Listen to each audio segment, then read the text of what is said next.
Hello and welcome to the Gaggle, where we challenge and, if necessary, destroy media narratives. I'm Peter Lavelle. I'm very happy we have Daniel McAdams back from the Ron Paul Institute for Peace and Prosperity. Um, I, I suppose for the next few hours, maybe a couple days, it's going to be a little awkward about talking about one of the most important stories in political news right now. Prior to this video, we talked about it, so we're going to speak in rather euphemistic terms. I hope everybody will be able to follow. So, we have this case of a major political figure. His son was involved in what people call in Washington and elsewhere as influence peddling. This individual apparently had his laptop dropped off to be repaired, or we don't know what exactly. It was in his laptop ended up in the possession of a man that is involved with some kind of computer service or selling or something like that. The computer was abandoned. He looked at the hard drive. He looked at what was on it. He found a lot of emails and apparently pictures that I really don't want to talk about here, but compromising, I think, is the word. And it was forwarded to the FBI and to a lawyer of another major political figure who happens to be president of the United States. A reputable newspaper, not for my taste, but the New York Post has started releasing them. As a result, social media platforms have sent up their antenna, and it's basically forbidden to talk about this. And that's why everyone were speaking in very careful terms. Daniel, this is such a huge story on so many levels. It confirms a lot of the things that you and I have talked about in the past, what we could call, Ukraine Gate, but in a way we would define Ukraine Gate and not how the mainstream media would. But and also how the media has reacted and social media has reacted. And this is censorship. There's no other word for it. Go ahead, Daniel. Well, it really feels like we're sitting in a smoky pub somewhere in Moscow in the 1950s, wink, wink, don't say that, this kind of thing. And it's really odd as an American to feel this way. But we both feel intimidated in some way by the strength and the power of the alternative media, of the social media, to simply silence you. And we saw that reaction to this story when Twitter, if we can say that word. I don't know if the KGB doesn't like that or not, but when they immediately started locking the accounts of even very prominent people like the White House communications director for daring to simply put a link to the story out.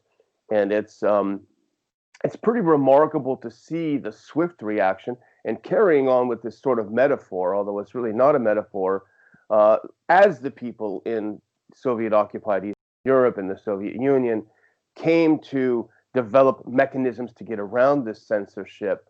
One of them was don't believe anything the media says, don't believe anything Pravda says, don't believe anything Nape Savashag says, and have to do some criminology, judge them by their behavior. So the fact that the social media companies went insane the second this story came out and blocked it as far as it could, it has the opposite effect on people because people really aren't that stupid. It conveys a message that, oh crap, this is something really big. And so rather than having the people say, well, there's nothing to it, they're going to say, gosh, what is there to this? I'm very interested. So it's called the Streisand effect here, but we know it from a few generations ago, far away. And of course the tried and tiring narrative was Russian disinformation, which has never been explained. We I think convincingly, and I'm very proud of ourselves in our small circle, crushed the Russiagate hoax. I mean, absolutely crushed it, and that was all based on anonymous sources.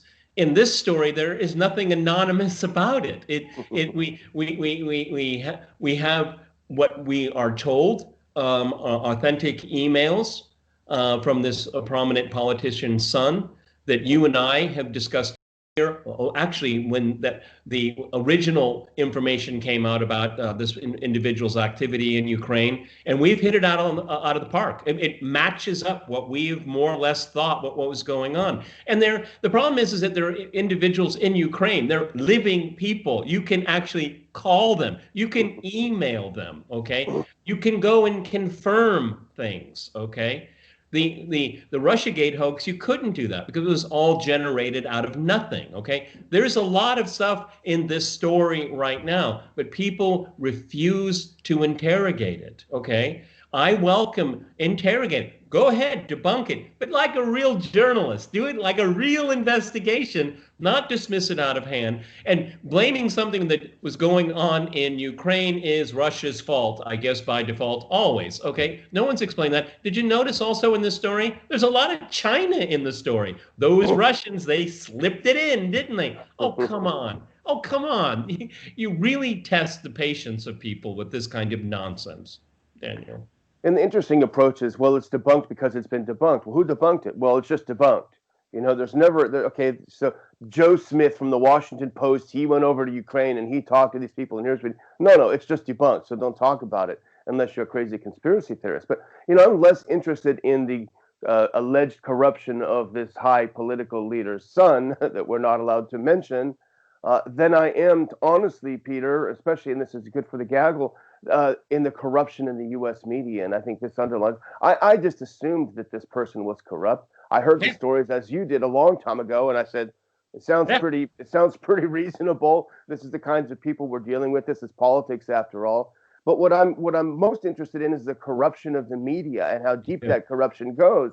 And here's an example, and I know you know this, but Max Blumenthal has written about it. But the fact checkers, Facebook said, we can't let you share the story until we check it out and see if it's real or not. We got to get our fact checkers to work. Well, interestingly enough, as Blumenthal has pointed out and others as well, the fact checkers largely come from the Atlantic Council. That's who they use. And the Atlantic Council is funded by that very energy company whose name we cannot say, who's at the center of this entire controversy. So how's that for corruption? Yeah, and no one checks the fact checkers. Okay, I mean, this is an illusion here. And when the term fact checker started coming into vogue, I was instantly taken aback and insulted. I can do my own stuff. Okay, I can use my own brain. I can assess if something makes sense or doesn't make sense, and I can do my own research as well.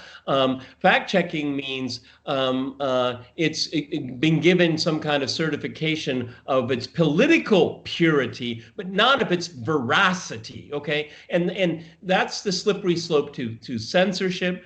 And another element of the story is that how so many journalists are just saying, yes, but it's been debunked because they heard it from someone else. Okay, I mean, we had a town hall on ABC News, and this prominent political figure was asked questions, but not one question. The biggest story in the news, he wasn't even confronted with it. This is the corruption that you're talking about, okay? And it's very interesting that the campaign of this prominent person, they're just saying they're not necessarily denying it. They're kind of using weasel words here because, as we've already said in this video, there's enough facts that you can grab onto. Okay, not like the Russiagate hoax. Okay, so I mean, this is where we stand right now. It's I keep saying it's a sad day for media, but I never thought we would get to this point where everyone knows the emperor isn't wearing any clothes. It's extraordinary. Last word goes to you. Well, I think we're in a strange era where journalists, they don't have the kind of security that they had. I'm not making excuses for them because they have a moral and ethical responsibility as members of the fourth estate. But if you step out of line, you lose your job, and nobody wants to lose their job. It's not very fun. So I think that drives a lot of that. As to the fact checkers, I don't know. I may have to disagree with you, Peter, because when I looked at that one photo of Hillary Clinton wrestling with the devil, and they said if Hillary wins, the devil wins, I just had to turn to the fact checkers because I didn't know if that was true or not. What was that? I think I saw the same one. That was what the Russians put that on Facebook. Satan said, he says to Satan, you said if I gave you my soul, you would let me win, and he said, but you have no soul. I remember that. Okay, I'm glad we can end on kind of a short laugh here, but this is a very, very strange time we're in. And what bothers me is that these people are so powerful, is they don't feel the need to explain themselves, okay? And maybe this is just the precedent that they wanted to set, and to remind everyone, you can't get out of line because you can be disappeared in broad daylight, okay? That's a sad time. It's a very sad moment for journalism, something that you and I, Watergate, revealing the atrocities of the Vietnam War. These are the hallmarks of my life that really made me admire journalists, okay? There's nothing out there anymore. All right, Daniel, thank you very much for joining the Gaggle here. If you like this, like, share, and subscribe, and we'll have a lot more ahead.